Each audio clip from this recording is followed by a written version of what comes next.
Sergio Ramos ya gayyaci Messi da ilahirin danginsa don su zo su zauna a sabon gidansa na Paris. Sergio Ramos ya gaya wa Lionel Messi da danginsa cewa za su iya shiga gidansa tare da shi idan sun gaji da zaman a hotel. Hausa Football News TV, ku danna mana subscribe sannan ku danna mana alamar ƙararrawa domin ci gaba da kasancewa da mu cikin zafafan bayanai da ya shafi ƙwallon ƙafa. Abokan hamayyar juna ne na sama da shekaru da yawa a La Liga. Tsofin kaftin na Real Madrid da Barcelona yanzu abokai ne kuma a cikin club ɗin PSG. Ramos ya riga ya gaya wa Messi idan baya son zama a otal yana maraba da kawo iyalinsa zuwa gidansa. Messi a halin yanzu yana zama a otal ne mai suna Royal Mancino, inda duk manyan 'yan wasan na PSG da ta ɗauka suke zama yayin da suke ƙoƙarin samun masauki na dindindin. Otal ɗin da yake a Evening Hodge yana kusa da Champs Elysees, kuma Ramos yana can a takaice lokacin da ya rattaba hannu, amma an fahimci ya koma yankin Neuilly Schuazina inda Angel Di Maria da Marquinhos ke zaune.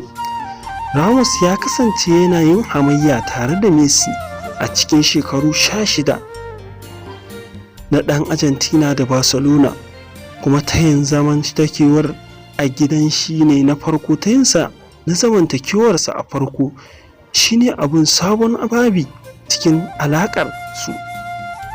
Har yanzu yana iya zama ɗan lokaci kafin su bayyana a filin wasa tare. Ramos zai yi jinyar watanni 2 da rauni a cinyarsa, kuma Messi bai yi atisaye ba tun bayan gasar Copa America, kuma ba a tsammanin zai zama damar shiga tawagar Mauricio Pochettino kafin ƙarshen wata. Daga bene na 7 ne na otal ɗin Royal Mancino, Messi ya ɗaga wa magoya baya hannu lokacin da ya isa ranar Litinin. Har ila yau, Barcelona na buƙatar daidaita lissafin kashe kuɗinsu tare da ficewar Messi. Akwai rashin tabbas kan ko kulob ɗin zai biya shi ladan biyayya. Kyautar Euro 77 ta bayyana a kwantiraginsa na 2017. An ba da shawarar cewa kusan euro miliyan 33 na wannan har yanzu ana binta, kuma Barcelona ba ta da tabbacin abin da ake binta daidai da abin da za a biya.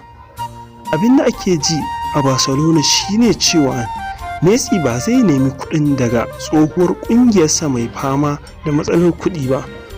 Har iya yau ana iya biyan ɗan wasan bashin albashin da aka jinkirta lokacin ɓarkewar cutar corona a ƙarƙashin